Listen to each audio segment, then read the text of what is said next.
ഭൂമിയിൽ നിലവിലുള്ള ഏറ്റവും ശക്തമായ ഒരു ബ്രെയിൻ ടോണിക്കാണ് കുടകൻ.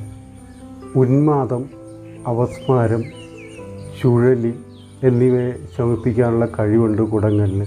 അതുപോലെ തന്നെ സ്വരമാധുര്യം വർദ്ധിപ്പിച്ച് വാർദ്ധക്യം അകറ്റി നിർത്തി സപ്തധാതുക്കളെയും പുഷ്ടിപ്പെടുത്താനുള്ള ഒരു പ്രധാന കഴിവുള്ള ഒരു ഔഷധസസ്യമാണ് കുടകൻ. കുടകൻ്റെ ഇലയും പച്ചമഞ്ഞളും ജീരകവും കീഴാർ നെല്ലിയും കൂടെ അരച്ച് ഒരു നെല്ലിക്ക മുഴുപ്പിൽ പതിവായിട്ട് കഴിക്കുകയാണെങ്കിൽ മഞ്ഞപ്പിത്തത്തിന് ശമനമുണ്ടാകും. കുടകൻ്റെ ഇലനീരും ബ്രഹ്മിനീരും സമമെടുത്ത് അതിൽ വയമ്പ് പൊടി ചേർത്ത് കഴിക്കുകയാണെങ്കിൽ ബുദ്ധിയും ഓർമ്മശക്തിയും വർദ്ധിക്കും. ഇല മോരിലരച്ച് കഴിക്കുകയാണെങ്കിൽ